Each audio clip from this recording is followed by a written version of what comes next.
It's a beautiful day in the village of Oak Lawn, and I am standing here with Congressman Dan Lipinski, who happens to have this huge check here, sir.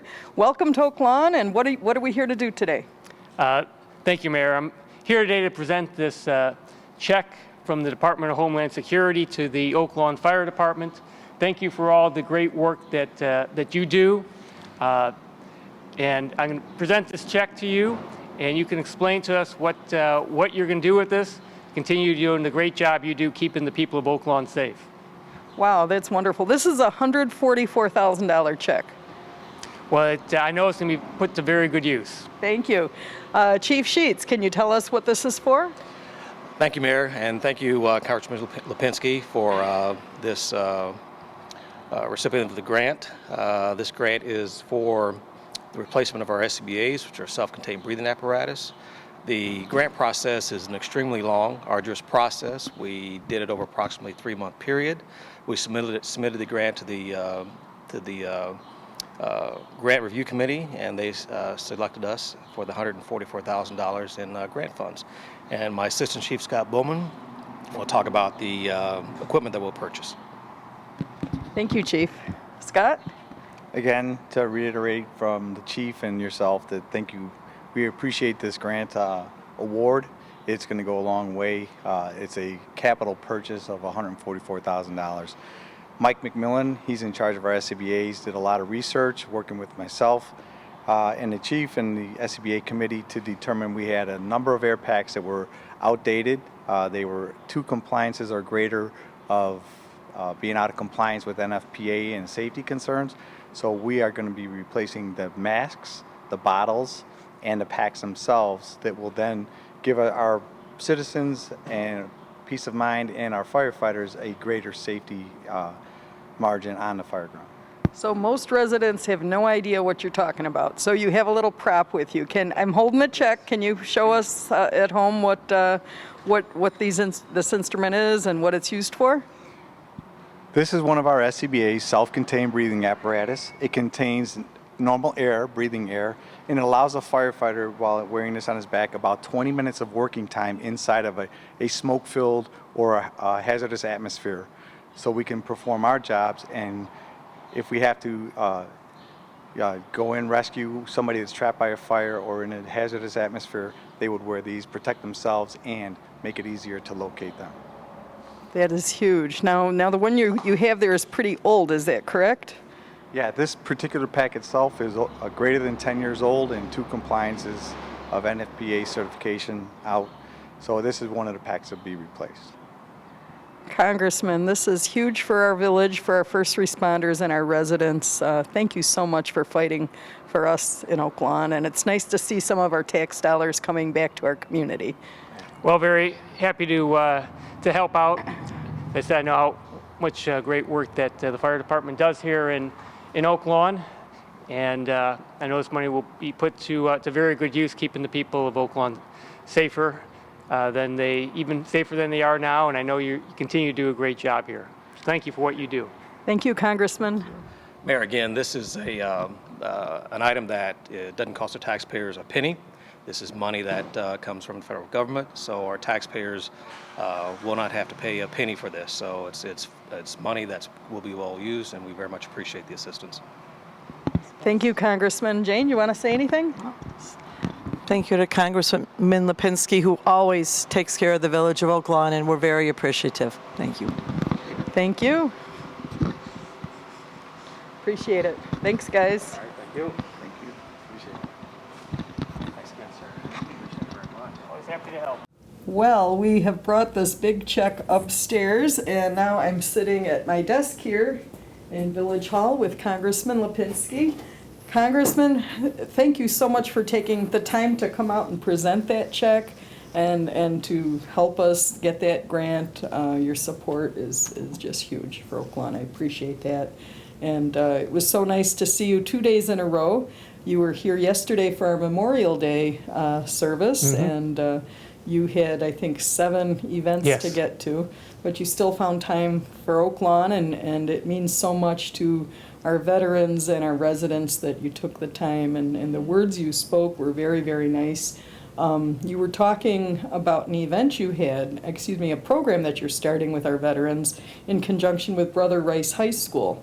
Yes. Can you tell me a little bit about that? Sure. Well, first of all, it's good to be with you, Mayor, and it's great to be able to bring the check today for the fire department. I know how hard the fire department works here, keeping people of the village safe, Yes. and it was good to be able to help the fire department get that grant for some equipment that will be helpful to them.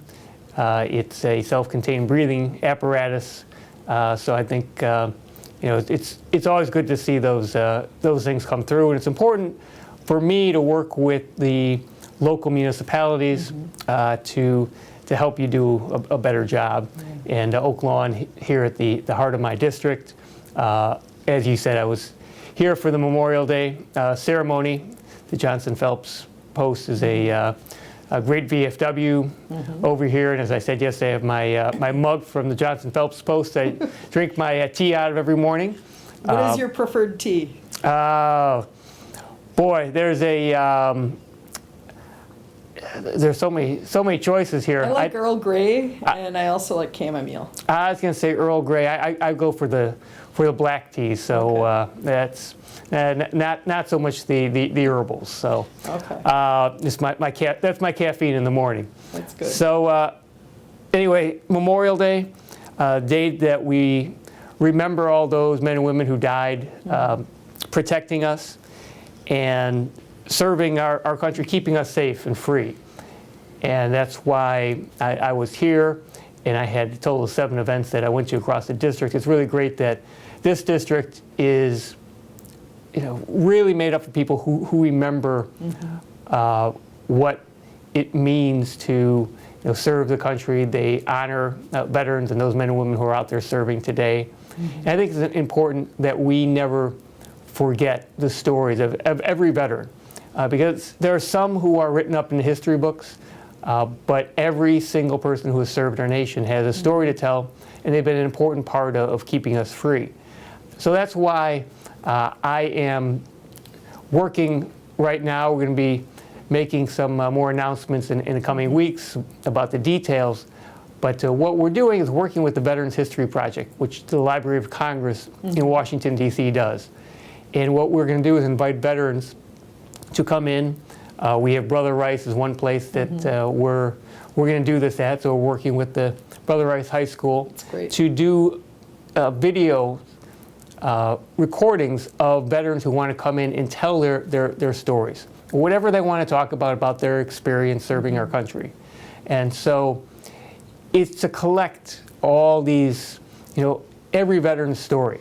The oral history is really unique to each veteran, and each one had a unique role, and you don't want to lose that to history. No, so you have, we're going to be collecting oral histories. If there's any photographs, letters that veterans want to contribute a copy to, it's just, I think, very important for us all to remember every veteran, every man and woman who has served our country. And this is an opportunity, because a lot of times people don't talk about their experiences, but sometimes when they get older, they want to share a little bit more. I think that's very important to do, and so that we never forget. But this is open to any veteran of any, Yeah, any veteran at all, any veteran who wants to tell their story about serving our our country. It doesn't have to be a World War II veteran. No, we'd love those. But. Yeah, we love any stories. It doesn't have to be some dramatic story from one of the wars, but just any veteran's experiences in the armed forces. So for our residents at home, if you have a family member who is a veteran, please take advantage of this. It's a wonderful thing you're doing. Yeah, so if they can contact our office to find out more information, go to okay, and we'll have website. that information on the screen where residents can go. That'd be great. That's such a great idea. And I remember seeing a letter earlier on this, like maybe a year ago, but you had to go somewhere so far. And I thought, oh, it's a shame because no veterans from around here would participate. I know my father is a World War II veteran, and he's going to be 96 next month, and he wouldn't want to travel far. So to have that in our community, I just really want to thank you for that. That's really good and really nice. So you've been busy. You've been a busy guy. Can you tell me what the TPP is and why residents should know about that? Well, it's the Trans-Pacific Partnership. It's another trade deal. It's actually bigger than anything the United States has done before. People remember NAFTA, and unfortunately, the damage that did to our country and middle-class jobs, manufacturing jobs that left our country after we signed this trade agreement with Canada and Mexico. So this is a trade agreement that the United States has, the administration has agreed to with countries of the Pacific Rim, mostly Asian countries, and it is going to be brought before Congress at some point because Congress needs to approve this if it's going to go into effect. And right now, all signs are it's not going to be brought to Congress before the election. I think because the administration understands that it would not win. But let me tell you, this is just another bad trade deal. It's modeled after the U.S.-Korea Free Trade Agreement, which is a smaller agreement that many people probably had never heard of, but it was signed about 5 years ago. And we were promised that this would produce more jobs for Americans. And what we have found is it has meant fewer jobs for Americans, fewer exports, more imports from Korea has really hurt the, we are told it was going to help American auto manufacturers and it's hurt them. And so the Obama administration said all along that they were modeling this Trans-Pacific Partnerships after the U.S.-Korea Free Trade Agreement. And this agreement, the TPP, covers 40% of U.S. trade. So this is huge, and I think it would have a very devastating impact on the American economy. Again, hurt America's middle class in manufacturing. The U.S. International Trade Corporation has just come out with a study that said this would hurt American manufacturing. And the ITC, I think they didn't even consider some of the things that I had asked them to consider in terms of the impact. So I think the impact will be even worse than they say. But it's something that I'm hopeful they don't try to sneak this through in the lame duck Congress, but I'm afraid that that might be something that is tried. But it's something I definitely am going to oppose and fight against. Yeah, and never hesitate to, get the word out that you want residents to, to call and write letters. The more we're involved, the better, I think. So, excellent. Can you tell me a little bit about Social Security and especially seniors, how it affects them and cost of living changes? And, so many of our residents this is their only source of income. Well, Social Security is been a highly successful program, critical for seniors. Started up in the 1930s. There are just not a week goes by where a senior doesn't come up to me now and say, are we going to get a cost of living adjustment for next year for Social Security? The concern is that 3 out of the last 7 years there's been no increase. And we all know that costs have been going up for seniors. Unfortunately, what the federal government uses to calculate whether or not there will be a cost of living adjustment, an inflation increase in Social Security benefits, is something called the Urban Wage Earners Index. So it has no connection whatsoever to the costs that seniors face. So right now, we won't know until the middle of October if there will be an increase for seniors in Social Security next year or not. But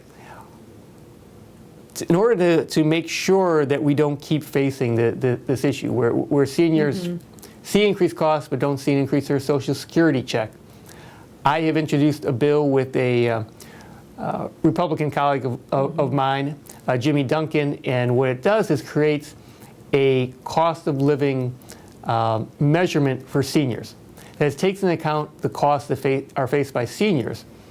That way we know we have a real measure of how much costs increase from year to year for seniors, and then we can actually calculate then a increase in the Social Security benefits for seniors based on this. So That's more based on reality. yeah, it really is a big mistake that we don't do such a thing right now. It hurts seniors, and so just to let seniors know, I keep pushing to get this change made.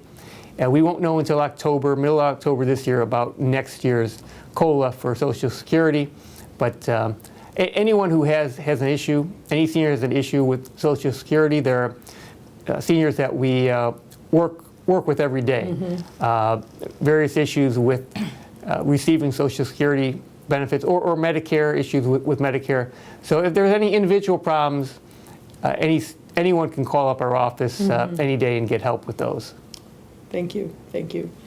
Yeah, our seniors sure have it tough. Any relief you could give them would be huge. So there was a big transportation bill that's going to impact Illinois. Can you tell me when this was and how it will impact our state?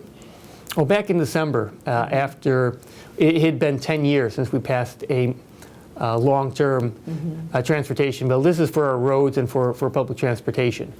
But it's been 10 years since we had passed one. We finally got one, got a 5-year bill done in December. I sit on the House Transportation Committee and on the Highway and Transit Subcommittee.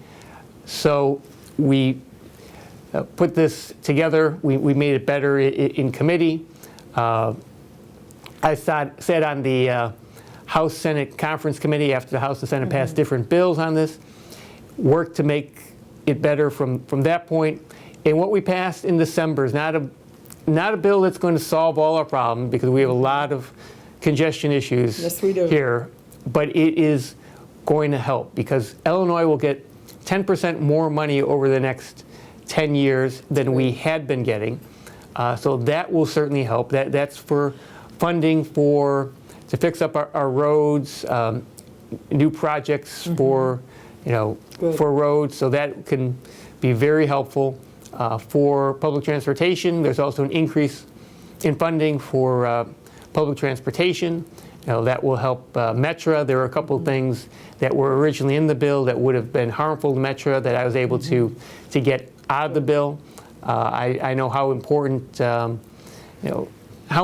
it is to have a Metra station here in Oak Lawn.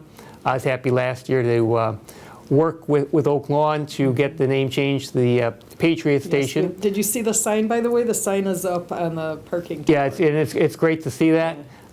It just really, I mean, Oak Lawn is very patriotic. It was a great to get that name change and to work with you to get that accomplished. But so this bill will be helpful in many ways to transportation. Like I said, there's a lot of work that still needs to be done. Yeah. This bill's not going to solve everything, but it's a significant improvement over what we had. And with Congress, honestly, Congress is not getting a lot done these days, but in transportation, we have been successful in getting some good things done, which will certainly be helpful for Oak Lawn, for the region. And it'll impact us, you said, for 10 years, for years ahead. So For years ahead, yes. years ahead, yeah. 10% is the number I was thinking, I'm sorry. So it's a 5-year bill. So. 5-year bill, okay, that's huge, that's great.